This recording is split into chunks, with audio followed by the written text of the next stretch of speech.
Friends, this is Rahul. Welcome to जेरफ dreamers. तो friends, आज की वीडियो में हम डिस्कस करेंगे यूजीसी पेपर 1 की unit 5, that is mathematical reasoning and aptitude. तो फ्रेंड्स, अगर इस यूनिट की हम बात करें, यूनिट 5 की, तो बाकी यूनिट से टोटली डिफरेंट है, क्योंकि सारे के सारे प्रैक्टिकल कंसेप्ट जो है हमें इसी यूनिट में देखने को मिलते हैं। कुछ स्टूडेंट्स के लिए काफी डिफिकल्ट हो जाती है, कुछ के लिए कुछ नॉर्मल भी काम करती है। ये यूनिट डिफिकल्ट क्यों है? क्योंकि हम जनरली क्या करते हैं, देखो, इस यूनिट का डिफिकल्ट होने का मेन रीजन है हम इसको कंपैरिजन में ले चल पड़ते हैं। जैसे एसएससी की बात कर रहे हैं, बैंकिंग की बात कर रहे हैं, वहां पर ये मेजर एरिया का काम करते हैं, क्योंकि वहां पे रीजनिंग और मैथमेटिक्स ही हमें ज्यादा देखने को मिलता है। तो सबसे बड़ी मिस्टेक हम यहाँ पे ये कर रहे हैं कि हम इस यूनिट को उनके साथ कंपैरिजन में लेके चल रहे हैं। लेकिन आपको पता होना चाहिए, नेट एग्जाम की अगर हम बात करें, कोई से भी आप फील्ड में दे रहे हो, कॉमर्स में हो, मैनेजमेंट में हो, वट कोई से फील्ड में हो, उसमें सिर्फ ये एक बेसिक का काम करती है। ठीक है, हमें सिर्फ बेसिक लेवल को जानना है, हमें कोई इतना डीप डाउन जाकर चीजों को नहीं है। हम कोई एसएससी का एग्जाम नहीं दे रहे, बैंकिंग का एग्जाम नहीं दे रहे। तो हमें एक चीज पर फोकस करना है कि हमें इसको सिर्फ बेसिक से लेकर चलना है। हमें कोई उतनी ट्रिक्स नहीं जाननी है जो उन लेवल पे हमें रिक्वायर्ड होती है, क्योंकि जितना डीप डाउन इस यूनिट में आप चले जाओगे, इसका कोई एंड नहीं है। मेन बात है, इसका कोई एंड नहीं है। आप एक चीज की कितनी मर्जी ट्रिक्स निकाल लीजिए। ठीक है, तो हमें इस यूनिट पे इस चीज पर फोकस करना है कि हमें ज्यादा डीप डाउन नहीं जाना है। हमें प्रीवियस ईयर को ध्यान में रखकर इस यूनिट को प्रिपेयर करना है, क्योंकि कुछ स्टूडेंट्स क्या करते हैं, इस यूनिट को बिल्कुल ही स्किप कराते हैं। ठीक है, जिनका मैथ बिल्कुल वीक होता है वो स्किप ही कराते हैं, और जिनका स्ट्रॉन्ग होता है वो उनके क्वेश्चन निकालने में लगे रहते हैं। एक आधे थोड़ा सा कंफ्यूजिंग आ गया, उसी के ऊपर अपना टाइम स्पेंड करते हैं। तो हमें इसमें बिल्कुल एवरेज बेसिस पर काम करना है। क्वेश्चन हो रहा है तो ठीक है, नहीं हो रहा तो हमें उसको स्किप करके आगे भी बढ़ना पड़ेगा। ठीक है, तो लेकिन ये जो होता है, ये यूनिट एक ऐसी है जिसमें हम गेनिंग कर सकते हैं, मार्क्स गेनिंग यूनिट है, क्योंकि क्वेश्चन बहुत इजी लेवल के पूछे जाते हैं। बिल्कुल भी एसएससी और बैंकिंग को कंपैरिजन में नहीं रखना है। क्वेश्चंस रहते हैं वो बहुत बेसिक रहते हैं। तो अगर आपको कंसेप्ट क्लियर हो गए तो आप इजीली इस यूनिट को कर सकते हो। अब क्वेश्चंस किस तरह के पूछे गए हैं, मैंने सारे यूनिट्स में जितने भी टॉपिक्स इसके अंदर इंक्लूड करे हुए हैं, जितने भी हमारे प्रीवियस में टॉपिक्स आज किए हुए हैं, मोस्टली टॉपिक्स को मैंने इस यूनिट में कवर कर रखा है। अब वो टॉपिक्स कौन कौन से हमारे पास, एक बार देख लीजिए। तो सबसे पहला है कोडिंग डिकोडिंग। सबसे सिंपल हमारा टॉपिक रहता है कोडिंग डिकोडिंग का, रीजनिंग का है। इसमें से क्वेश्चन देखने को मिलता है और इसको मैंने इंक्लूड करा है यहाँ पर। इसके बाद हमारे पास रो वाइज रैंकिंग, ये भी बेसिक टॉपिक है, रीजनिंग का है। ब्लड रिलेशन हो गया, बहुत बार पूछा जाता है क्वेश्चन, इसको भी इंक्लूड करें। रेशियो प्रोपोर्शन हो गया, कैलेंडर हो गया, क्लॉक हो गया, age, compound interest, profit and loss, percentage, time and work, average speed. तो ये वो क्वेश्चन, वो टॉपिक्स हैं जिनमें से क्वेश्चन हर बार पूछा जाता है, मतलब मोस्ट ऑफ द टाइम इनमें से क्वेश्चन पूछा जाता है। ठीक है, हो सकता है कि किसी बार अलग टॉपिक से भी आ गया हो, बट ये ऐसे कॉमन टॉपिक्स हैं जिनमें से क्वेश्चन पूछने के चांसेस रहते हैं। ठीक है, तो हर एक टॉपिक को मैंने यहाँ पे डिस्कस किया है। पहले मैंने आपको बेसिक इंफॉर्मेशन, कोई ट्रिक है तो वो भी बताई है। उसके बाद हर एक के साथ एक प्रीवियस ईयर एग्जांपल मैंने यहाँ पे डिस्कस किया है, ताकि आपको पता लगे कि किस तरह के क्वेश्चन हमसे आज किए जाते हैं। और जब आप क्वेश्चंस को देखोगे ना, तो आप सही मायने में जान पाओगे कि जो लेवल रहता है मैथमेटिकल एप्टीट्यूड और रीजनिंग का, वो बहुत बेसिक रहता है in case of UGC net exam. ठीक है, मैं स्पेसिफिक यहाँ पे यूजीसी नेट एग्जाम की ही बात कर रहा हूँ, मैं और कोई एग्जाम्स की बात नहीं कर रहा हूँ यहाँ पे। ठीक है, तो उसके लेवल के अकॉर्डिंग मैं आपको क्वेश्चंस दूंगा, और प्रीवियस ईयर के क्वेश्चन रहेंगे जितने भी मैं इसके अंदर डिस्कस करने वाला हूँ आप सबके साथ। ओके, होप सो आपको वीडियो पसंद आएगी। वीडियो अच्छी लगे तो फ्रेंड्स लाइक जरूर करना, और चैनल को सब्सक्राइब कर लेना अगर आप नेट कॉमर्स की या पेपर 1 की प्रिपरेशन कर रहे हैं तो। चलिए, सबसे पहला हमारा आता है कोडिंग एंड डिकोडिंग। तो कोडिंग एंड डिकोडिंग में जो ट्रिक वर्क करती है, देखो, इसके जो क्वेश्चंस आते हैं उसमें आपको सिर्फ एक ही चीज पे फोकस करना है, और वो क्या है हमारे पास, आपको अल्फाबेटिकली नंबरिंग का पता होना चाहिए। ए टू जेड जितनी भी हमारे पास नंबरिंग बनती है उसका आपको पता होना चाहिए। अब जैसे कि ए है, ए डिनोट करता है 1, बी 2, ये सारी सीरीज है हमारे पास। अब इसको ना याद करने का एक तरीका होता है, आपको सबसे पहले फोकस करना है इजोटी। ठीक है, ये है 5 की टेबल को फॉलो करता हुआ, जैसे कि ई है 5, जे 10, ओ 15, टी 20 और वाई 25। इजोटी को फोकस करना है। ठीक है, इसके अलावा जैसे ये होता है आई 9, थोड़े थोड़े ट्रिक्स से आपको याद करना है। के 11। ओके, अब इसके अलावा आप पी 16, तो कुछ अपने ट्रिक्स लगाकर या चीजों को वैसे आप याद रख सकते हो तो रख लेना, क्योंकि जितने भी क्वेश्चन हमारे पास देखने को मिलते हैं कोडिंग डिकोडिंग के, वो इसी पैटर्न को फॉलो करते हुए चलते हैं। इसलिए सबसे बेसिक क्वेश्चन होते हैं, क्योंकि अगर आपको ये नंबरिंग याद है ना, तो आप इजिली क्वेश्चन को कर सकते हो। अब होता क्या है, कई बार हमें जैसे कोई भी नाम दे दिया, उसके अकॉर्डिंग उसके सीक्वेंस दे दिए। कई बार ये अपोजिट रिवर्स ऑर्डर में वर्क करते हैं, कई बार ये डायरेक्ट ऑर्डर में क्या करते हैं, वर्क करते हैं। बस आपको इस चीज का याद रखना है। तो इस नंबरिंग को आप ट्रिक्स के थ्रू याद रखते हैं तो वैसे कर लेना। अगर नॉर्मल आप याद करना चाहते हैं तो नॉर्मली आप याद कर सकते हैं। ठीक है, अब एक क्वेश्चन देख लेते हैं, प्रीवियस ईयर का क्वेश्चन है ये हमारे पास। अब क्या होता है, इस क्वेश्चन है ना, ये क्वेश्चन बहुत सिंपल लेवल का दे दिया और हम इसमें यूज करने लग जाता है कि C3 को इक्वल है 1 है। अब इसको देखना, यहाँ पे एक टूर दे रखा है जिसका हमारा कोड दे रखा है 1 2 3 4। यहाँ पे हमें क्लियर दे रखा है, इसका कोड दे रखा है 56784। यहाँ पे हमें स्पेयर दे रखा है, इसका कोड दे रखा है 90847। अब पूछा है कि find the code for care. अब केयर का मैंने अभी आप सोचोगे कि मैंने तो अल्फाबेटिकली कहा था कि सी होता है 3, ए होता है 1, आर होता है 18 और ये होता है 5। हर जगह इस चीज को हमें वर्क नहीं करना।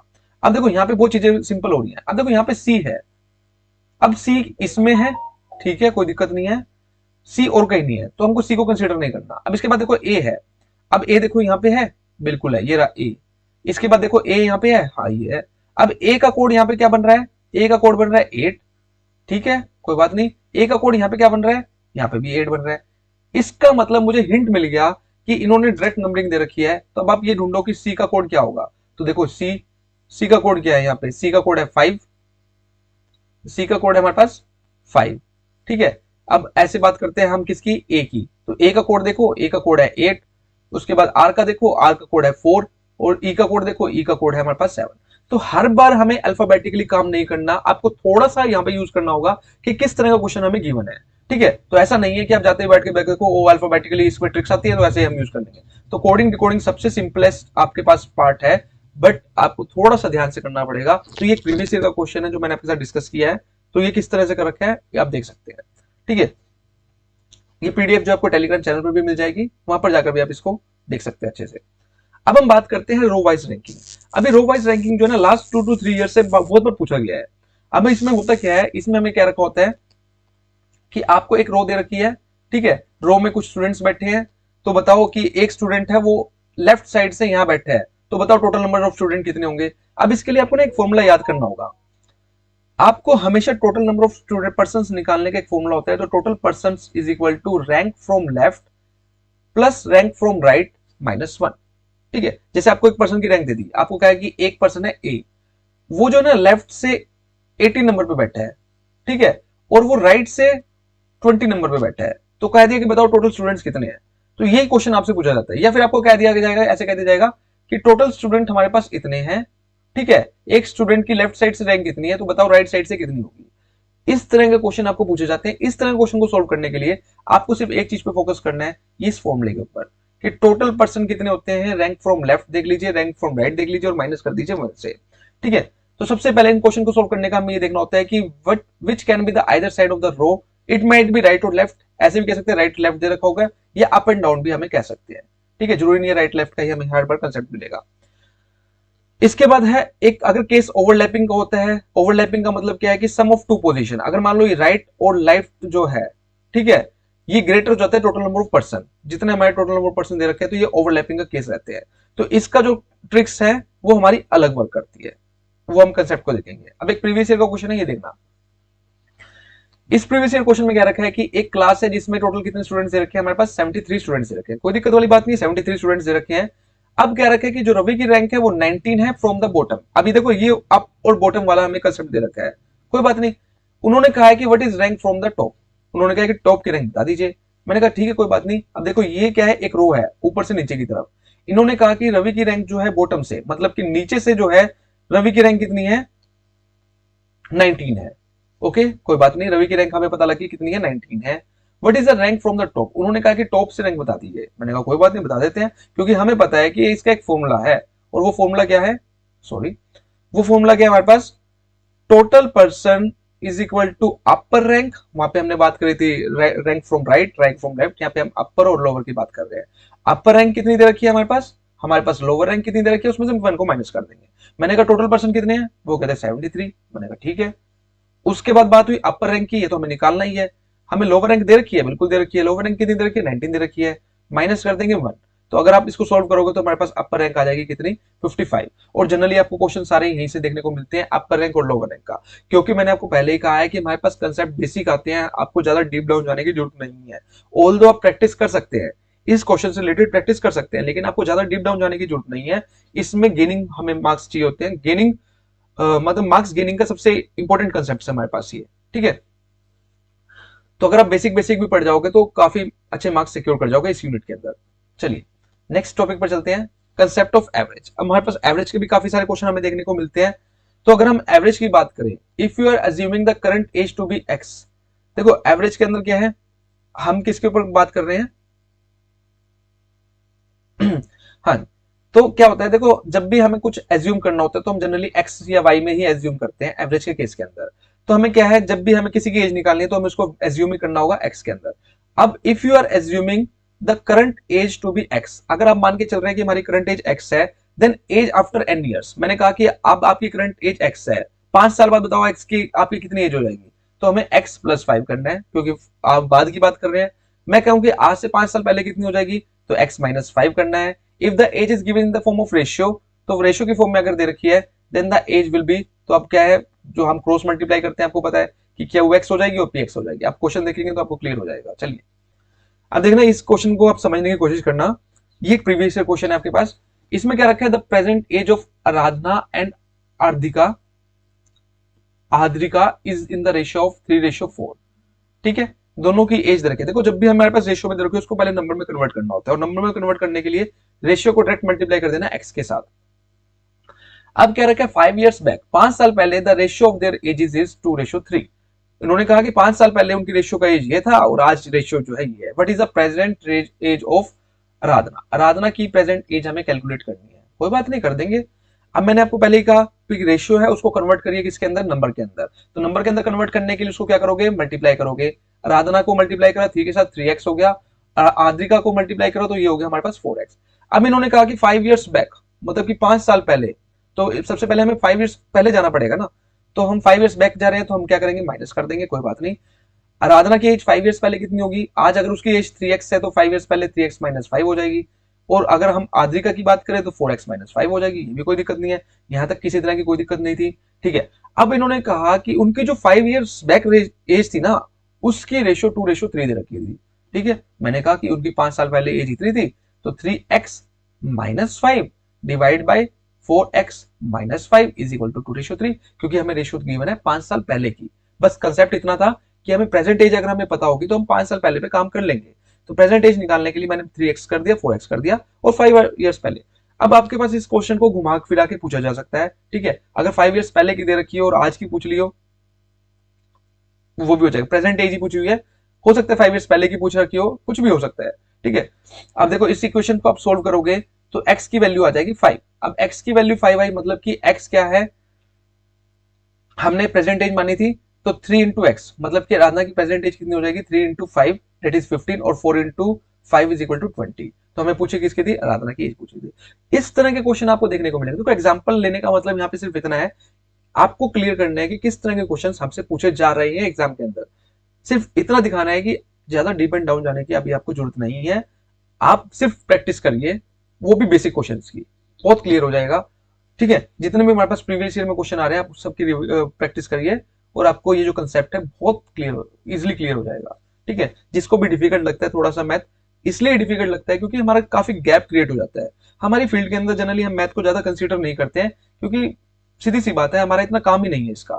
ठीक है, चलिए फ्रेंड्स बात करते हैं नेक्स्ट टॉपिक की। तो हमारे पास नेक्स्ट इंपॉर्टेंट टॉपिक है ratio and proportion. Again one of the most important topic, इसमें से भी काफी बार जो क्वेश्चंस है हमारे इस टॉपिक में से रिपीट हुए हैं। ठीक है, तो अगर बात करें रेशियो की, तो अगर सिंपल सी एक थ्योरेटिकल मीनिंग में बात करें कि रेशियो होता क्या है, what do you mean by ratio. तो रेशियो बेसिकली दो नंबर्स के बीच में हमें एक रिलेशनशिप डिफाइन कर रहा है। जैसे कि एग्जांपल के साथ बात करते हैं, अगर मान लो मेरे को दे रखा है a ratio b is equal to 3:5, इसका मतलब a और b के बीच में रिलेशनशिप डिफाइन कर रखा है। इसका मतलब क्या हुआ, value of a is equal to value of b divide by value of b that is equal to 3 divide by 5। और अगर हम प्रोपोर्शन की बात करें तो प्रोपोर्शन क्या होता है, सो प्रोपोर्शन होता है जब हम दो रेशियो को आपस में इक्विवेलेंट करते हैं। जब हम दो रेशियोज को इक्विवेलेंट करते हैं, दो रेशियोज के बीच में हम रिलेशनशिप डिफाइन करते हैं, उसको कहते हैं प्रोपोर्शन। जैसे कि मान लो मैंने कहा कि a by B is equal to 3 divide by 5 है और वो इक्वल है c बाई डी के। तो जब मैं इक्विवेलेंट की बात कर रहा हूं, दो रेशियोज को इक्वल बना रहा हूं, तो वो कहलाएगा प्रोपोर्शन। अब ये तो था थ्योरेटिकल मीनिंग, जो थ्योरेटिकल हमारा किसी काम का नहीं है, हमें सिर्फ प्रैक्टिकल क्वेश्चंस पर वर्क करना है, बट स्टिल हमें इस बेसिक का पता होना चाहिए। चलिए अब आपके आगे क्वेश्चन है, ये क्वेश्चन है ना लास्ट 2 to 3 टाइम से रिपीट हो रहा है और सिर्फ हमारे नेट में नहीं, इस क्वेश्चन को अदर एग्जाम्स में भी पूछा गया है। चलिए बात करते हैं। अब क्वेश्चन हमें क्या दे रखा है, देखो इसमें क्या रखा है कि गीता है, एक गर्ल है जिसके पास 1800 रुपीज है। कितने रुपए टोटल, 1800 रुपीज है, जिसको डिवाइड किया गया है किस डिनोमिनेशन में। उसके पास जो कॉइन्स है ना, कुछ 5 पैसे के कॉइन्स हैं, कुछ 25 पैसे के कॉइन्स हैं, कुछ 75 पैसे के कॉइन्स हैं, लेकिन वो किस रेशियो के अंदर है, वो है 6:3:1। आप क्वेश्चन को देखना, 1800 रुपए हैं, लेकिन वो किस डिनोमिनेशन में है, वो पैसे की फॉर्म में है। कुछ 5 पैसे के कॉइन है, कुछ 25 पैसे के और कुछ 75 पैसे के है, और वो हमें रेशियो भी दे रखी है 6:3:1 के अंदर है। उन्होंने कहा कि कैलकुलेट करो कि उसके पास 25 पैसे कॉइन कितने हैं। मैंने कहा ठीक है कोई बात नहीं। अब आपको एक चीज देखनी है, देखो यहां पे तो दे रखा है कि उसके पास 1800 रुपए है, लेकिन यहां पे दे रखा है वो पैसे की फॉर्म में। तो या तो आप 1800 रुपए जो 1800 रुपीज है उसको पैसे में कन्वर्ट कर लीजिए, दूसरा ऑप्शन आपके पास ये रहता है कि आप जो पैसा है इसको रुपीज में कन्वर्ट कर लीजिए, क्योंकि आपको इक्विवेलेंट दिखाने के लिए किसी ना किसी एक चीज को कन्वर्ट करना ही पड़ेगा। ठीक है, तो सबसे पहले तो टास्क हमारा इन क्वेश्चंस के अंदर यही रहेगा, आपको क्या करना है, करेंसी को एक ही फॉर्म में लेके आना है। या तो देखो 1800 रुपीज को कन्वर्ट करोगे, बाद में वहां पे आके आपको दिक्कत हो जाएगी, इसलिए बेस्ट ये है कि जो पैसे हैं इनको कन्वर्ट कर लीजिए रुपीज के अंदर। ओके, और मैंने आपको एक चीज बताई थी कि कभी भी आपके पास रेशियो हो ना, तो रेशियो में क्वेश्चन को सॉल्व मत करना, उसको पहले नंबर में कन्वर्ट करना। नंबर में कन्वर्ट करने का मतलब क्या होता है कि आपको 6:3:1 दे रखी है ना, तो हम इसको नंबर में लाने के लिए एक्स से हम जनरली क्या कर लेते हैं, मल्टीप्लाई कर लेते हैं। चलिए ठीक है, तो सबसे पहले अगर हम बात करें 5 पैसे कॉइन्स हैं, कोई बात नहीं, अब 5 को कन्वर्ट करना है, पैसे को कन्वर्ट करना है हमें रुपीज के अंदर, तो 5/100 कर दिया। और 6x कितने कॉइन्स हमारे पास, 6 की रेशियो में, तो मैंने आपको कहा है कि रेशियो को कन्वर्ट करना है किसके अंदर, वेरिएबल के अंदर, तो वेरिएबल में कन्वर्ट करने के लिए मैंने मल्टीप्लाई करा किसके साथ, 6x के साथ, प्लस 25 पैसे कॉइन्स हमारे पास, 25 पैसे कॉइन्स है, ठीक है कोई दिक्कत नहीं है, उसको कन्वर्ट करा रुपीज के अंदर कर लिया मैंने, मल्टीप्लाई करा 3x वेरिएबल मेरा हो चुका है। ऐसे मैंने 75/2 में x के साथ उसको क्या करा, मल्टीप्लाई करा, इज इक्वल टू 100। तो अगर मैं तीनों को ऐड कर दूंगा, क्योंकि इन्होंने मेरे को पहले ही कहा है कि 1800 रुपए को डिवाइड कर रखा है 5 पैसे, 25 पैसे और 75 पैसे कॉइन के बीच में, तो मैंने तीनों को मल्टीप्लाई करने के बाद जब इक्वेशन को सोल्व करूंगा तो मेरे पास x की वैल्यू आ जाएगी। और x क्या है, बेसिकली वो वेरिएबल है जो मैंने यूज करा है रेशियो को कन्वर्ट करने में, नंबर्स की फॉर्म में कन्वर्ट करने में। तो मेरे पास जो x आएगा वो कितना आएगा, आप इक्वेशन को सोल्व करेंगे तो x की वैल्यू आएगी आपके पास 1000 रुपीज। तो इन्होंने पूछा है कि बताओ 25 पैसे कॉइन कितने होंगे, तो 25 पैसे अगर हम बात करें रेशियो में 6:3:1, तो मिडल वन जो है रेशियो हमारे पास 3 जो रेशियो है वो किसकी है, हमारे पास 25 पैसे की है। तो 25 पैसे निकालने के लिए 3 को मल्टीप्लाई करा किसके साथ, x के साथ, और x कितना है हमारे पास 1000 रुपीज है, तो ये कितना हो गया आपका 3000 रुपीज आपकी क्या आ गया, वैल्यू आ गया। इसका मतलब जो आपके पास 25 पैसे कॉइन होंगे वो कितने हैं, 3000 कॉइन्स आपके पास ऐसे कॉइन्स हैं जो आपके किस चीज के हैं, हमारे पास 25 पैसे कॉइन्स हैं। बात क्लियर, तो इस तरह हम इस क्वेश्चन को सोल्व करेंगे। अब ये तो देखो एक तरीका था कि हम क्वेश्चन को कैसे सोल्व कर रहे हैं, क्वेश्चन कुछ भी पूछा जा सकता है, हो सकता है कल को आप वो पूछ ले आपसे कि भाई 50 पैसे के कॉइन कितने हैं, या फिर कोई और थोड़ा सा टर्निंग पॉइंट लाके चीजों को पूछ सकता है। अभी चीजें क्लियर कैसे होंगी ये प्रैक्टिस के ऊपर डिपेंड करता है, इसी तरह के क्वेश्चन आपको और ज्यादा प्रैक्टिस करने पड़ेंगे, कहीं प्रॉब्लम आती है तो आप नीचे कमेंट बॉक्स में पूछ सकते हैं। चलिए अब हम बात करते हैं कैलेंडर की। तो रीजनिंग का एक इंपॉर्टेंट एक टॉपिक बनता है हमारे पास कैलेंडर का, लेकिन ये लास्ट टाइम से नहीं आ रहा था, लेकिन पता नहीं लास्ट टू लास्ट जो हमारे एग्जाम गए हैं कुछ शिफ्ट के अंदर ये क्वेश्चन पूछा गया था स्पेसिफिक कैलेंडर का, दैट्स व्हाई इसको मैंने यहाँ पे इंक्लूड करा और ये इंटरेस्टिंग भी है। चलिए अब कैलेंडर के क्वेश्चन को सोल्व करने के लिए ना आपको थोड़ी बहुत ट्रिक्स को याद रखना पड़ेगा, ठीक है, इसमें थोड़ा सा आपको ट्रिक्स के थ्रू चलना पड़ेगा। तो to solve question we need to consider 2 year, 2 year होता है हमारे पास, एक नॉर्मल ईयर होता है, एक लीप ईयर होता है। नॉर्मल ईयर होता है जिसमें हमारे पास 365 डेज होते हैं, और एक लीप ईयर की अगर हम बात करें तो इसमें हमारे पास कितने ईयर्स होते हैं, 366। अब आप कहोगे कौन सा ईयर लीप होता है, कौन सा हमारे पास नॉर्मल ईयर होता है, तो आप ईयर को डिवाइड करेंगे 4 के साथ, अगर वो कंप्लीटली डिवाइड हो जाता है तो इसका मतलब क्या है, वो लीप ईयर है, और अगर नहीं होता तो वो हमारा कौन सा ईयर है, नॉर्मल ईयर है। अब आपको ना कुछ कोड्स को याद रखना यहाँ पे जरूरी है, ठीक है, क्वेश्चंस को सोल्व करने के लिए कोड्स को याद रखना जरूरी है। कोड्स भी कुछ नहीं है, जस्ट आपको एक चीज का ध्यान रखना है, संडे से स्टार्ट करना है और हमको सैटरडे तक काम करना है, मतलब हमारा जो वीक स्टार्ट हो रहा है वो हम मान के चलेंगे वो संडे से, या आप कह सकते हैं मंडे से स्टार्ट हो रहा है, मंडे से 1 2 3 4 5 6 7 6 और देन संडे जो आएगा वो आपका 0, या फिर 0 से स्टार्ट कर लीजिए, संडे से स्टार्ट कर लीजिए 0 1 2 3 4 5 6, इस तरह आपको ये चीज याद रखनी है, याद भी नहीं रखनी, सीक्वेंसिंग में काम कर रही है। तो संडे से स्टार्ट करना है आपको अपना वीक जब आप क्वेश्चन को सोल्व करेंगे, ठीक है। अब आपको कुछ मंथ के कोड याद रखने पड़ेंगे, देखो थोड़ा सा इसमें ट्रिक को याद रखने के लिए, इसके क्वेश्चंस को सोल्व करने के लिए, क्योंकि क्वेश्चन आपसे कैसे पूछा जाएगा, आपसे कह दिया कि भाई बताओ 8 जनवरी 1986 में कौन सा दिन था, उसको सोल्व करने के लिए हमें इन कोड्स का याद रखना जरूरी है। कोड्स बहुत सिंपल है, ऐसी बात नहीं है, बस आपको ये मंथ के कोड याद रखने पड़ेंगे। नॉर्मल ईयर में जो कोड रहेगा हमारे पास, देखो नॉर्मल ईयर में और हमारा जो लीप ईयर है, ये स्टार्टिंग के जो 3 ईयर्स है इन्हीं में ही हमारा चेंज है, बाकी सारा कॉन्स्टेंट है। तो नॉर्मल ईयर का कोड है जनवरी 0 3 3 6 1 4 625035। जिस तरह हम किसी मोबाइल नंबर को याद रखते हैं उसी तरह हमको इस कोड्स को भी क्या करना है, याद रखना है। अगर हम लीप ईयर की बात करें तो 023 देन 614625 ठीक है। तो लीप ईयर में स्टार्टिंग के हमारे 3 जो मंथ्स होते हैं उनके कोड हमारे डिफरेंट होते हैं। ओके, स्टार्टिंग 3 नहीं कह सकते, हम स्टार्टिंग के 2 ही कहेंगे कि जो हमारे क्या रहेंगे, बेसिकली डिफरेंट रहेंगे। डन। चलिए अब क्वेश्चन के साथ देखते हैं इसको कैसे हम सोल्व करेंगे। अब एक प्रीवियस ईयर क्वेश्चन आपके पास आया हुआ है, इसमें पूछा था कि 26 जनवरी 2012 को भैया क्या हमारा दिन बनता था। मैंने कहा कोई बात नहीं, बता देते हैं। अब इसके लिए एक फॉर्मूला भी याद रख लेना आप। फॉर्मूला क्या है हमारे पास, पहले आप डेट को ऐड करेंगे, देन मंथ का कोड लगाएंगे, उसको ऐड करेंगे, देन जनरल ईयर, वो जनरल ईयर कितना बनता है, और देन लीप ईयर। ठीक है, इसको आपको क्या करना है, याद रखना है।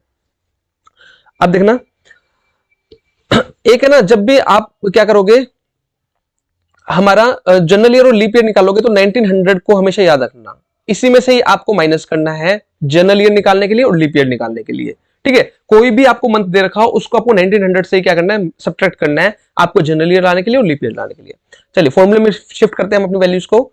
सबसे पहले डेट, कितनी डेट दे रखी है हमें, 26 जन दे रखी है। कोई बात नहीं, मैंने कहा कि फॉर्मूले में डेट पूछी थी तो डेट मैंने लिख दी, कितनी 26। इन्होंने कहा कि जनवरी, जनवरी अभी कौन सा ईयर है हमारे पास, ये हमारे पास कौन सा ईयर है, ये लीप ईयर है, क्योंकि अगर आप इसको 4 से डिवाइड करेंगे तो 4 से डिवाइड हो जाएगा। तो मैंने कहा कोई बात नहीं कि लीप ईयर का आप एक बार मुझे बता दीजिए कोड कितना होता है। तो जनवरी में जाइए और लीप ईयर का कोड देखिए कितना है, 6 है। तो मैंने कहा कोई बात नहीं, आप मंथ कोड पूछा है तो मंथ कोड आप डाल दीजिए। ठीक है, इसके बाद मैंने कहा कि जनरल, अब पूछे कि जनरल ईयर कितना होगा, तो जनरल ईयर निकालने के लिए मैंने आपको पहले ही कहा था कि आपको क्या करना है, आपको 1900 में से माइनस कर देना है, मतलब कि जो उनसे भी हमको दे रखा है उसमें से 1900 में से आपको क्या करना है, माइनस करना है। तो मैंने कहा जनरल ईयर, मैंने कहा कोई बात नहीं, ये 112 आ गया आपका, यहां तक भी कोई दिक्कत नहीं है। उसके बाद चलते हैं आपका लीप ईयर। अब लीप ईयर क्या करना है, ये जो 112 है ना, इसको आपको 4 से डिवाइड करना है, क्योंकि आपको पता है लीप ईयर निकालने के लिए हमें क्या है, 4 से हमें क्या करना होता है, डिवाइड करना। आप जैसे ही डिवाइड करेंगे 4 से, तो 4 1 4, 4 2 8, 3 28, तो हमारा 28 क्या आ गया, हमारा लीप ईयर। अगर कुछ रिमाइंडर में बचने तो रिमाइंडर को आपको कंसीडर नहीं करना, जो भी आपका क्वेश्चन आएगा उसको आपको कंसीडर करना है।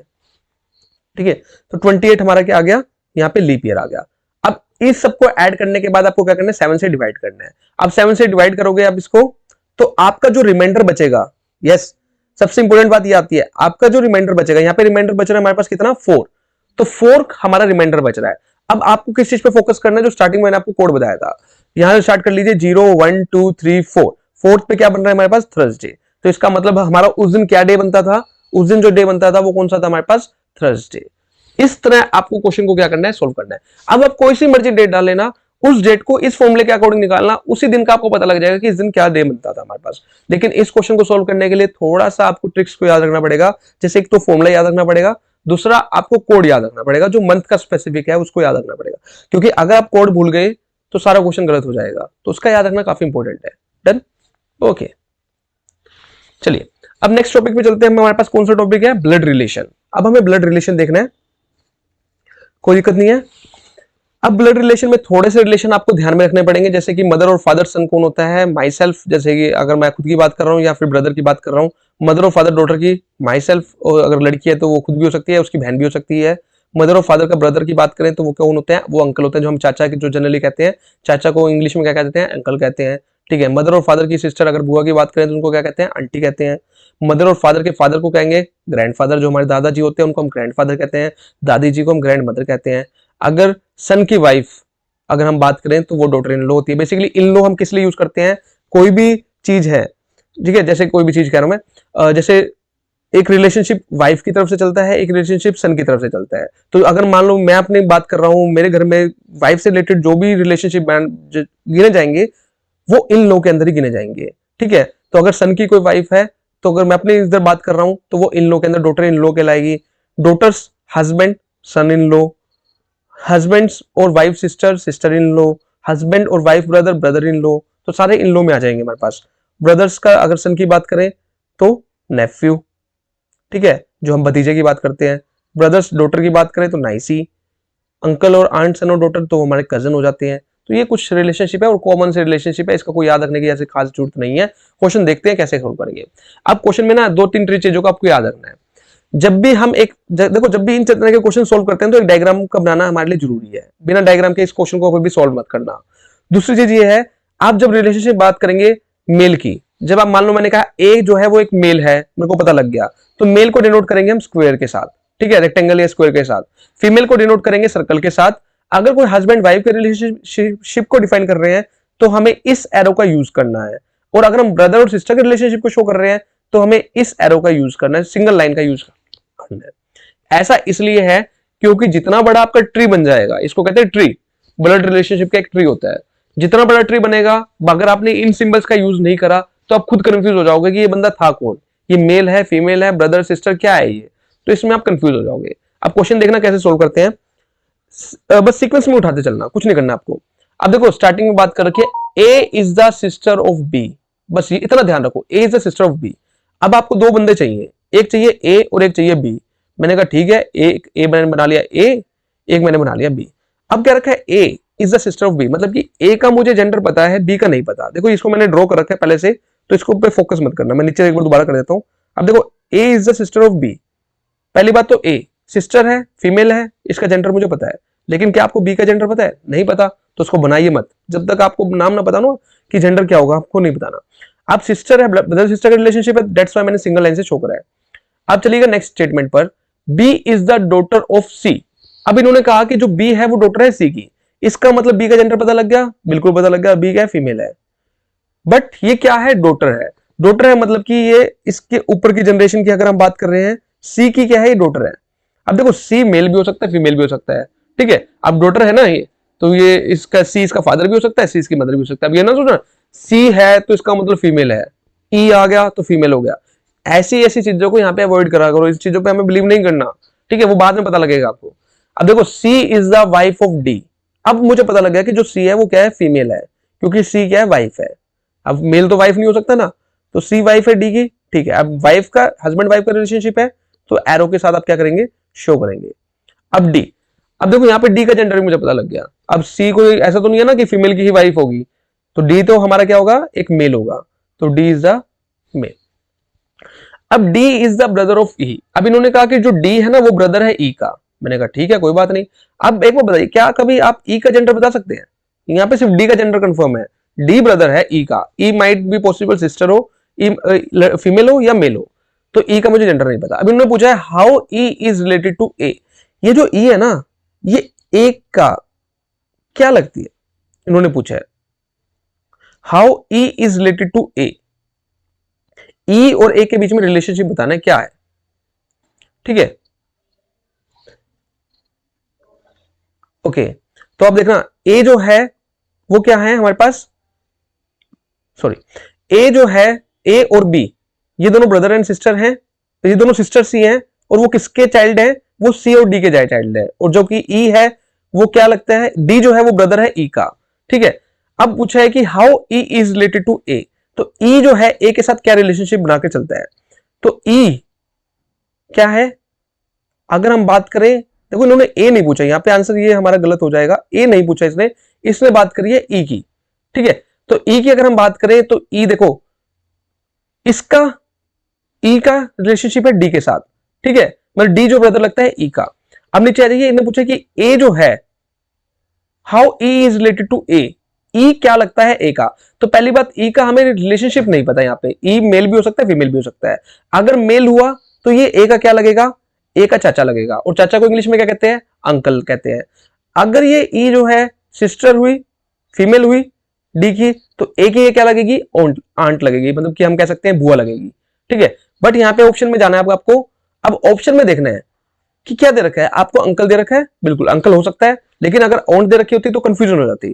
तो यहाँ पे हमें फीमेल का ऑप्शन ही नहीं दिया, इन्होंने सारा का सारा मेल का दे रखा है, तो इसका मतलब इसका आंसर हो जाएगा ए, अंकल, ठीक है। और अगर पूछा होता है how A is related to E, इन्होंने पूछा होता अगर बताओ ए जो है ई से कैसे रिलेट रखता है, तब हम कहेंगे कि ए जो है वो क्या लगेगा, नेफ्यू लगेगा, किसका, ई का। तो यहाँ पे इसलिए कंफ्यूजन हो गई है, हमने ए का बता दिया इसके अंदर, तो आप ऑप्शन को करेक्ट कर लेना। इसका जो ऑप्शन होगा वो हमारे पास क्या होगा, ए होगा, अंकल होगा। डन, ठीक है, होप सो क्लियर हो गया होगा। चलिए अब है क्लोक। क्लोक वाले, कैलेंडर वाले जो क्वेश्चन है ना, लास्ट टाइम से बहुत ज्यादा पूछे जा रहे हैं, कुछ शिफ्ट में पूछे गए, सारों में मैं नहीं कह रहा, ठीक है। तो इसलिए इसको भी आप ध्यान से कर लेना, इनको भी जितनी प्रैक्टिस करोगे इनकी उतना बेटर रहेगा आपके लिए।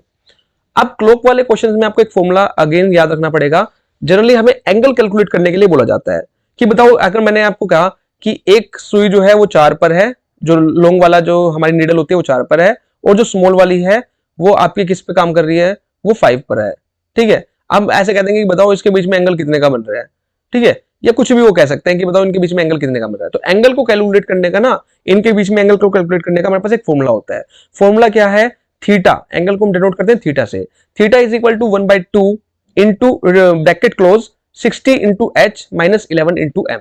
अगर आप एच होता है हमारे पास आर, ठीक है, एच होता है हमारे पास आर, और एम होता है हमारे पास मिनट, ये आपको गिवन होंगे, इनमें आपको वैल्यू। अब कई बार क्या होता है, हमें एंगल दे दिया जाता है और कहा जाता है कि आर की जो नीडल है वो बताओ कितने पे थी, तो उसको निकालने के लिए हम सारी चीजों को कन्वर्ट कर लेंगे, ठीक है। तो थीटा से हम जो भी है अपना फॉर्मूला कन्वर्ट करके और आर को वैल्यू निकाल लेंगे। कई बार मिनट की पूछी जाएगी तो मिनट भी ऐसे आप कन्वर्ट करेंगे, ठीक है। अब ये जो क्वेश्चन प्रीवियस ईयर है ये देखना, इसमें कहा है कि इट इज 4:40 मिनट्स, 4:40 हुए हैं वॉच के अंदर, और आपको बताओ नीडल्स के बीच में कौन सा एंगल बन रहा है। मैंने कहा कोई बात नहीं, आप पूछे तो मैं बता देता हूं। मुझे फॉर्मूला पता था, फॉर्मूला कौन सा था, ये वाला फॉर्मूला था, इसी को कन्वर्ट करा हुआ फॉर्मूला है हमारे पास। जब ब्रैकेट आप ओपन कर देंगे तो फॉर्मूला ये बन जाएगा। तो theta is equal to 30 into आर्स। मैंने कहा 30 इंटू आर्स, क्या आर हमें दे रखे हैं, बिल्कुल दे रखे हैं। कितने आर्स हैं, 4 आर्स हैं, तो आर की जगह मैंने 4 लगाया, माइनस 11/2, क्या हमें मिनट दे रखे हैं, बिल्कुल दे रखे हैं, तो 40 मिनट्स हैं, वैल्यू की जगह 40 रखा। तो मैंने जब इसको सोल्व करा, एक चीज हमेशा याद रखना, अगर कोई चीज नेगेटिव में जा रही है तो हमें उसको क्या करना है, इग्नोर करना है। नेगेटिव साइन को हमेशा क्या करना है, आपने इग्नोर करना है, क्योंकि हमारा एंगल कभी भी नेगेटिव में नहीं बनेगा, ठीक है। तो हमें नेगेटिव साइंस को हमेशा इग्नोर करना है। तो अगर आप इसको माइनस करेंगे 120 में से 220 तो -100 आएगा, क्योंकि हमें नेगेटिव साइन को इग्नोर करना है, तो हमारा एंगल कितने का बनेगा, 100 डिग्री का बनेगा, और ये हमारा क्या हो जाएगा, आंसर हो जाएगा, ठीक है। अब आपका इसका मतलब ये नहीं है मैं ये इनको क्वेश्चन को करा रहा हूं कि इसी तरह क्वेश्चन आपको देखने को मिलेंगे। जितने ज्यादा प्रैक्टिस करोगे कुछ चेंजेस आएंगे क्वेश्चन के अंदर। मैं ये नहीं कह रहा कि क्वेश्चन डायरेक्ट ऐसे ही आ जाएंगे, वो थोड़े बहुत टर्म्स एंड कंडीशन उनकी अलग अलग होगी, उसको आपको अंडरस्टैंड करना होगा, ठीक है। इसके बाद मैं एक अलग से वीडियो ले आऊंगा, जिस टॉपिक पे आपको सबसे ज्यादा दिक्कत है वो आप कमेंट करके बता सकते हैं, ओके। उसी की मैं सेपरेट वीडियो यहाँ पे क्रिएट कर लूंगा। चैनल के साथ बने रहिएगा, इसी तरह की वीडियोस आपको मिलती भी रहेंगी आगे। अब हमारे पास जो नेक्स्ट टॉपिक पूछा जाता है, इंपॉर्टेंट टॉपिक, वो होता है एज का। एज का टॉपिक भी काफी इंपॉर्टेंट है फ्रेंड्स हमारे पास। तो अगर हम एज की बात करें तो पॉइंट्स जो हमें नोट करने हैं एज के अंदर, तो अगर आप कभी भी हमेशा करंट एज आपको निकालने के लिए दे रहे, क्योंकि चांसेस यही होते हैं करंट एज के निकालने के लिए, तो हमेशा उस एज को हम एक्स से ही डिनोट करेंगे, क्योंकि आपको पता है कि जितने भी हम एजम्पशन लगाते हैं सारी एक्स या वाई से ही लगाते हैं, ठीक है। और अगर आपने एक्स माना है और उन्होंने कहा कि एज आफ्टर n ईयर्स, उन्होंने कहा कि आज जो है उसकी एज इतनी है, 5 साल बाद उसकी एज इतनी हो जाएगी, तो जब 5 साल बाद की बात करेंगे तो आप उसको ऐड करेंगे उस एज को। इन केस अगर वो पुराने की बात कर रहे हैं, पास्ट की बात करें कि 5 साल पहले उसकी एज इतनी थी, तो आप सीधी सी बात है माइनस करेंगे। अगर पहले जा रहे हैं तो माइनस करेंगे, आगे जाने तो ऐड करेंगे। If the age in the form of ratio, तो पी रेशियो क्यू अगर आपको दे रखा है तो क्यू एक्स लेंगे और पी एक्स की वो तो जो नॉर्मली हम कंसीडर करते ही हैं, ठीक है। चलिए अब क्वेश्चन देखेंगे, सारी चीजें हमारे क्वेश्चन के ऊपर डिपेंड करती हैं। थ्योरेटिकल तो मैंने आगे जस्ट एक्सप्लेन करने के लिए रखे कंसेप्ट को। ये भी एक प्रीवियस क्वेश्चन है आपके पास। इन्होंने पूछा है कि what is John present age, John की प्रेजेंट एज कितनी होगी इफ 10 ईयर्स लेटर, 10 साल बाद his age will be 5 times his age 6 year ago. मतलब उसने क्या करा, एक जॉन एक पर्सन है जिसकी 10 साल बाद की एज जो है कंपैरिजन में ले आए किसके, 6 साल पहले। मैंने कहा कि अभी आपको प्रेजेंट तो पता नहीं है, आप 10 साल बाद की बात कर रहे हैं, 5 साल पुरानी, तो कोई बात नहीं, आप प्रेजेंट एज को मान लीजिए, आप मान लीजिए एक्स है, प्रेजेंट एज हमारे पास कितनी है, एक्स है। अब मैंने आपको कहा कि जब वो आगे जा रहा है तो आपको ऐड करना है, 10 साल बाद की बात कर रहे हैं ना, तो बाद की तो निकालने के लिए हमें ऐड करना पड़ेगा। तो बताओ 10 साल बाद उसकी एज कितनी हो जाएगी, तो 10 ईयर्स लेटर तो उसकी एज कितनी हो जाएगी, x + 10 हो जाएगी। लेकिन उसको कंपैरिजन किसके साथ कर रहा है वो, उसने कहा कि later his age will be 5 times his age 6 year ago. मतलब आज से 5-6 साल पहले की बात करें, तो आज से 6 साल पहले चलिए पहले आप, तो x - 6 उसकी क्या हो जाएगी, एज हो जाएगी, ठीक है। अब ये इक्वेशन बनती है कि इन्होंने कहा कि 10 years letter his age will B, मतलब कि जो 10 साल पहली एज थी, तो इसका मतलब x + 10 जो रहेगी वो कितने इक्विवेलेंट होगी, किस चीज के इक्विवेलेंट होगी, वो होगी 5 टाइम्स, 5 गुना किसके, जो एज 6 साल पहले थी, तो 5 × x - 6। इस चीज को याद रखना। कई बार हम क्या करते हैं, ये जो 5 है ना, ये इसके साथ लगा देते हैं, इस वाली इक्वेशन के साथ, ये गलत हो जाएगा ना। हमको इक्विवेलेंट लाने के लिए जो बाद में होने वाली है ना, उसको इक्विवेलेंट लाने के लिए पिछले वाले को ज्यादा दिखाना पड़ेगा, ठीक है। तो x प्लस 10 जो आज से 10 साल बाद जो हमने मिलने वाला है, जो एज होने वाली है, वो इक्विवेलेंट है किस चीज के, मतलब अगर पुराने वाली एज को 5 गुना कर दोगे तो वो उस चीज के इक्विवेलेंट हो जाएगी। अभी हमारे पास एक इक्वेशन बन गई है, ठीक है। इक्वेशन को सोल्व करोगे आप तो आपके पास x की वैल्यू आ जाएगी और x कितना हो जाएगा 10, और x हमने मैक्सिमम क्या करा था, x का था हमने प्रेजेंट एज है, तो इसका मतलब हमें प्रेजेंट एज पता लग गई जो उनकी कितनी है 10, और पूछा क्या क्या हुआ इन्होंने, उन्होंने प्रेजेंट एज का ही क्या करा इन्होंने पूछा है। तो प्रेजेंट एज कितनी हो जाएगी हमारे पास 10 ईयर्स की एज हो जाएगी, किसकी हो जाएगी, जोन की।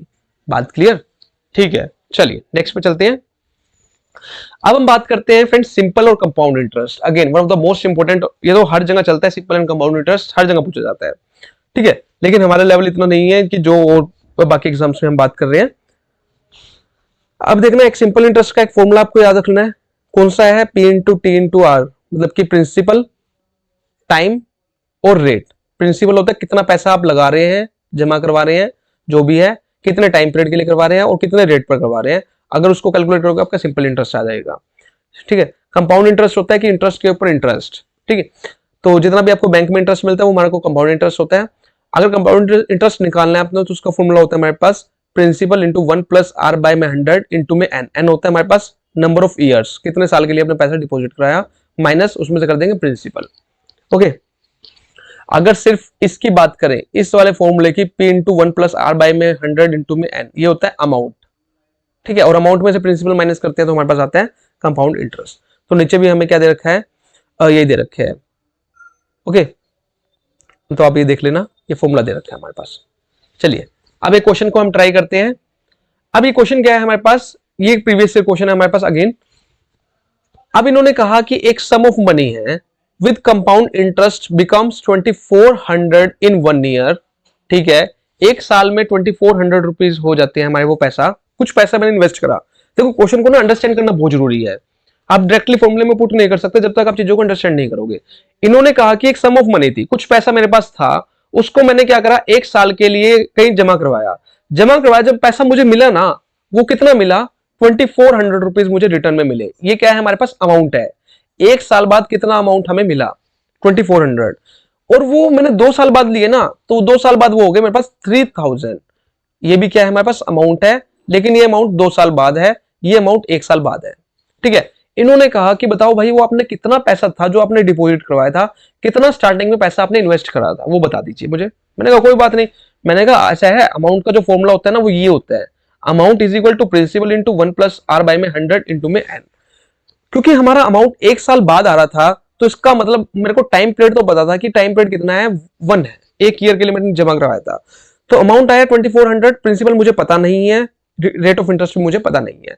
तो पहली इक्वेशन तो मेरे पास डन होगी कि 2400 रुपीज मुझे अमाउंट मिला, लेकिन मैंने 1 साल के लिए उसको क्या करा था, इन्वेस्ट करा था। अब दूसरी इक्वेशन पे आ जाइए, उन्होंने कहा कि 3000 मिलते हैं, लेकिन अगर आपने इन्वेस्ट करा उसको 2 साल के लिए तो 3000 रुपए मिले, इसका मतलब 3000 मेरे लिए अमाउंट हो गया। सेकंड अमाउंट है मेरे पास principal into 1 plus R by में 100 का 2 क्यों, क्योंकि मैंने 2 साल के लिए उसको क्या करा है, इन्वेस्ट करा है। ये मेरी सेकंड इक्वेशन होगी। अब एक बात बताइए, जब आप फर्स्ट इक्वेशन को सेकंड इक्वेशन को फर्स्ट इक्वेशन से डिवाइड करेंगे तो ये जो चीज है, क्या प्रिंसिपल आपका बदला है, नहीं बदला, प्रिंसिपल तो मेरा सेम रहा है, ठीक है। रेट ऑफ इंटरेस्ट भी मेरा सेम रहा है और मेरा सब कुछ सेम था। तो जब मैं इस सेकंड इक्वेशन को फर्स्ट इक्वेशन से डिवाइड करूंगा तो ये जो 2 है, 2 में से 1 माइनस हो जाएगा, तो एक इक्वेशन तो मेरी वैसे कट हो जाएगी। तो मेरे पास एक्चुअल में बचेगा क्या, 3000 divide by 2400 is equal to 1 plus R by में 100, ठीक है। क्योंकि दोनों मेरा सेम था, और आपको पता है कि मैथमेटिक्स में रूल होता है, जब आप चीजों को डिवाइड करते हो तो हमारी जो पावर्स होती है वो क्या होती है, माइनस हो जाती है। तो अगर आप ये आपके पास इक्वेशन आ गई है, और अगर आप इसको सोल्व करोगे तो 5/4 is equal to 1 plus R by में 100, और इस इक्वेशन को सोल्व करोगे तो आपके पास आ जाएगा, हमारे पास किसकी वैल्यू आ जाएगी, 1 प्लस आर बाय 100 की वैल्यू आई, और वो कितनी आई, 5/4। अब आपको इस वैल्यू को सोल्व भी कर सकते हो, आप आर की वैल्यू भी निकाल सकते हो, लेकिन एक बार बताओ ना, हमें तो सिर्फ प्रिंसिपल की वैल्यू निकालनी है।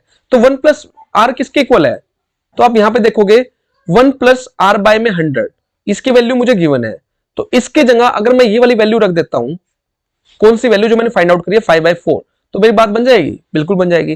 तो 2400 is equal to principal into 5/4, क्योंकि 5/4 की वैल्यू मैंने निकाल ली है, 1 प्लस आर बाय 100 की वैल्यू। तो अगर आप ये वैल्यू को पुट करोगे तो हमारे पास पी की वैल्यू आ जाएगी, और पी की वैल्यू मेरे पास कितनी आएगी, 1920। तो ये थोड़ा सा हमारा चेंजिंग कंसेप्ट था।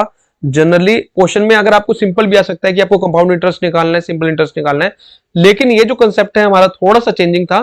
ठीक है, होप सो क्लियर हो गया होगा फ्रेंड्स। तो किस तरह हम कंपाउंड इंटरेस्ट निकालेंगे, किस तरह हम सिंपल इंटरेस्ट निकालेंगे, ये हमारा तरीका था निकालने का। चलिए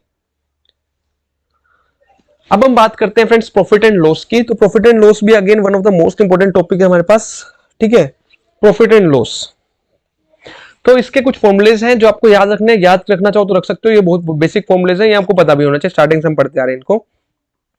तो प्रॉफिट परसेंट निकालने का, जितना प्रॉफिट आपको मिला है डिवाइड बाय सीपी। हमेशा डिवाइड में जब प्रॉफिट लॉस निकाल रहे हैं तो कॉस्ट प्राइस को ही हम नीचे डिवाइड में लेकर चलते हैं। लॉस निकालना है तो लॉस डिवाइड बाय सीपी।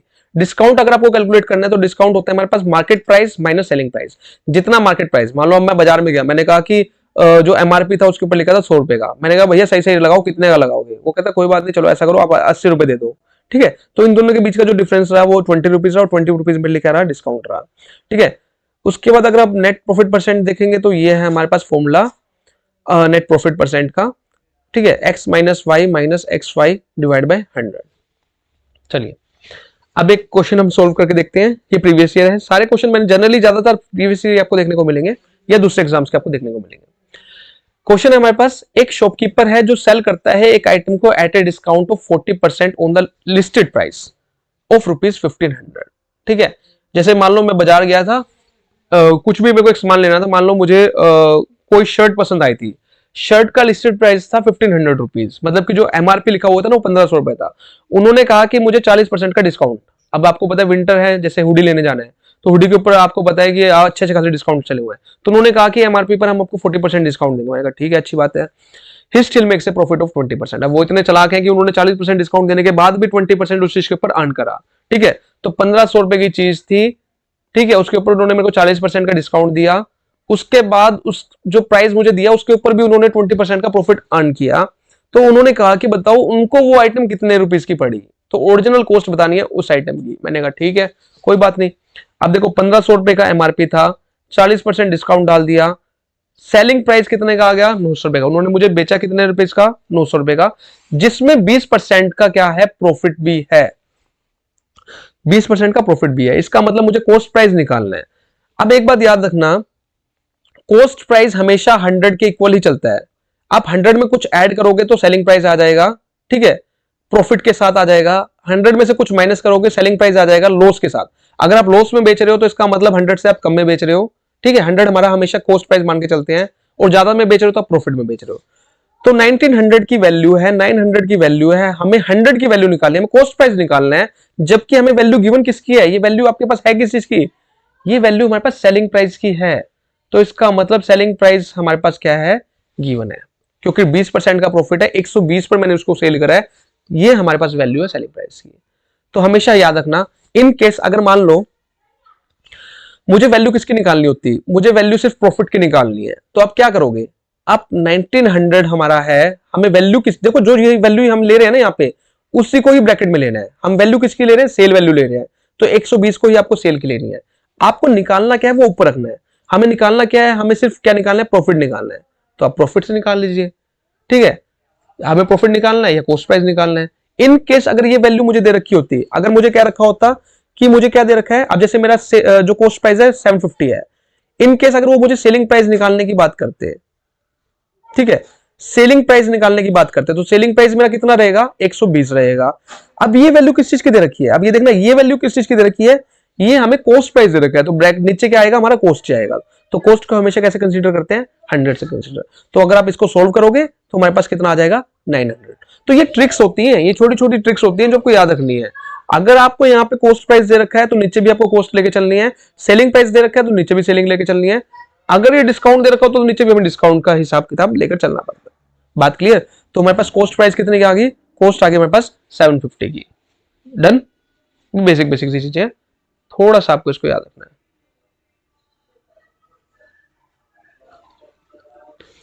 चलिए फ्रेंड्स, अब हम बात करते हैं परसेंटेज की। तो परसेंटेज भी काफी इंपॉर्टेंट है अपने आप में। ओके, परसेंटेज में ना आपको क्या याद रखना है? आपको एक कन्वर्जन का याद रखना है। जैसे कि 1% को हम उसके फॉर्म में कैसे लिखेंगे? इस फॉर्म में हम कैसे लिखेंगे, इसका याद रखना है। जैसे 1/16 है उसको इस फॉर्म में लिख सकते हैं, 8 1/3 1/12 लिख सकते हैं, 8% को 2/21, ये शॉर्टकट काम आते हैं। सॉल्व तो वैसे भी हो जाएगा, कोई दिक्कत नहीं है, लेकिन ये टाइम को यूटिलाइज करने, टाइम को सेव करने के लिए काफी बेनिफिशियल रहेगा। जैसे 50% उसको 1/2 लिख सकते हैं, 2/5। इस टेबल को याद कर लेना अगर हो सके तो, ना तो वैसे भी काम चल जाएगा, ऐसे कोई खास प्रॉब्लम नहीं है। अब देखना ये क्वेश्चन आया हुआ है हमारे प्रीवियस ईयर के अंदर। एक बंदा है Raghu, has 20% more toffee than Pinky, उसके पास 20% ज्यादा टॉफी है पिंकी से। How much percent less toffee Pinky as compare to Raghu, तो पिंकी के पास रघु से कितने परसेंट कम टॉफी है। अब देखो 20% है तो 20% को हम 1/5 लिख सकते हैं, बिल्कुल लिख सकते हैं, क्योंकि 20 डिवाइड बाय 100 करेंगे तो 1/5 हो जाएगा। अब देखो, अब क्या क्या रखा है, Raghu has 20% more toffee than Pinky, ठीक है। तो अब ये देखो पिंकी के कंपैरिजन में बात करी जा रही है, मतलब कि पिंकी के पास 5 टॉफी हैं और एक टॉफी ज्यादा है रघु के पास, तो मतलब रघु के पास कितनी हो जाएंगी, 6 है, क्योंकि 20% मोर पूछा है ना। देन कंपैरिजन किसके साथ किया जा रहा है, पिंकी के साथ, तो ये पिंकी की बात करी जा रही है। नीचे जो हमारे पास टॉफी है, एक रघु के पास ज्यादा है, किससे, पिंकी से, तो रघु के पास 6 होगी, पिंकी के पास कितनी होगी, 5 होगी। अब इन्होंने पूछा क्या, इन्होंने पूछा कि कितनी कम है, how much percent Pinky have less as compare to. अब पिंकी के पास 5 है, रघु के पास 6 है, दोनों का डिफरेंस हुआ, पिंकी के पास एक कम है, लेकिन यहां पे पूछा है एज कंपेयर टू रघु, तो 1/6, क्योंकि रघु से कंपैरिजन करना है, 6 नीचे लेंगे, रघु का लेंगे, इनटू में 100, तो अगर आप इसको सॉल्व करोगे तो हमारे पास आ जाएगा 16.6%। अब यहां पे याद रखना कि किससे साथ आप कंपैरिजन कर रहे हो, उसी को नीचे लेकर चलना पड़ेगा। Done, okay. अब हम बात करते हैं फ्रेंड्स टाइम एंड वर्क की। टाइम एंड वर्क भी बहुत इंपॉर्टेंट है, time and distance, time and work, ये भी कोई टॉपिक्स है हमारे पास, काफी बार पूछे जाते हैं।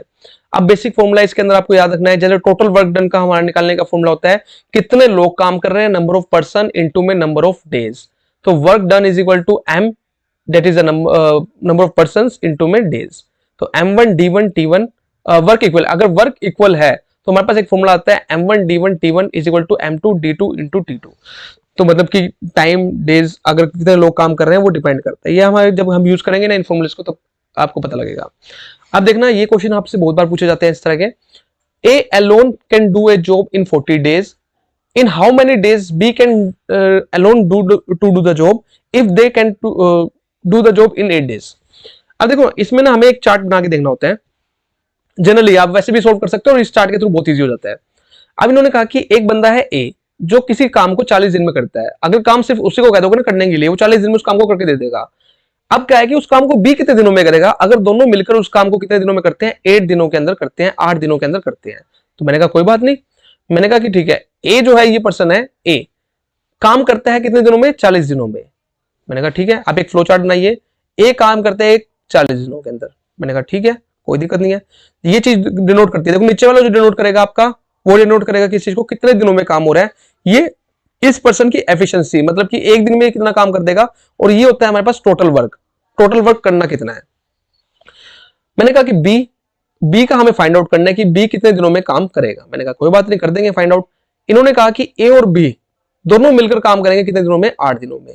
अब टोटल वर्क डन कितना होगा, इन दोनों का एलसीएम आप ले लीजिए, 8 और 40 का एलसीएम कितना आएगा, ठीक है। तो 8 और 40 का एलसीएम आपको पता है, एलसीएम बहुत कॉमन है, तो हमारा 40 एलसीएम आ जाएगा। तो मैंने कहा कि ए जो है 40 दिनों में काम कर रहा है, तो बताओ एक दिन का काम उसकी एफिशिएंसी कितनी हो जाएगी, तो ए की एफिशिएंसी है 1। ए और बी मिलकर काम करते हैं 8 दिनों के अंदर, तो ए और बी अगर दोनों मिलकर एक दिन में काम कितना क्या करेंगे, उनकी एफिशिएंसी कितनी है, एक दिन में दोनों मिलकर काम करेंगे 5। मैंने कहा कि एक दिन में ए और बी मिलकर काम कर रहे हैं 5 का, अगर ए काम कर रहा है 1 का, तो भैया बी जो है, ये जो बंदा बैठा रखा है, तो ये एक दिन में कितने का काम कर रहा है, तो बी बहुत ज्यादा एफिशिएंट बंदा है, ये एक दिन में 4 यूनिट्स कंप्लीट कर देता है, ठीक है। दोनों मिलकर 5 कर रहे हैं, ए एक दिन में 1 कर रहा है, तो ए सिर्फ बी जो है 4 दिन का काम, 4 यूनिट्स काम कर रहा है एक दिन के अंदर। तो बताओ बी अपने काम को कितने दिनों में कवर कर लेगा। तो मैंने कहा कोई बात नहीं, टोटल वर्क आप 40 का बता रहे हो, एक दिन में ये बंदा 4 का काम कर रहा है, तो इसका जो काम आ जाएगा वो 10 दिन में, तो 10 दिन में ये सारा काम करके क्या कर देगा, साइड कर देगा। तो ये एफिशिएंसी, ये काम है बी का है, एक दिन में 4 यूनिट कर रहा है और 10 दिन में अंदर सारा काम करके साइड कर देगा। तो प्राइवेट लोगों को ऐसे ही एम्प्लॉयज की रिक्वायरमेंट होती है जो इतना काम करे मेहनत के साथ, ठीक है। तो होप सो फ्रेंड्स आपको क्लियर हो गया होगा। तो ये हमारा कुछ टॉपिक्स थे जो हमने डिस्कस कर रहे थे, ये इंपॉर्टेंट थे, बार बार एग्जाम में पूछे जा रहे थे, ये साथ में एग्जांपल लिया मैंने। अब आप प्रैक्टिस करके देखना, हो सकता है कि आपसे काफी सारे क्वेश्चन सॉल्व हो जाए, कहीं आपको स्टक भी हो जाओगे तो आप मुझसे पूछ सकते हैं कमेंट बॉक्स में, और टेलीग्राम में मैं आपको इस पीडीएफ को शेयर कर दूंगा आपके साथ, ठीक है। So thank you friends for watching. Video अच्छी लगे तो लाइक जरूर करना, चैनल को सब्सक्राइब कर लेना अगर आप यूज एंड कॉमर्स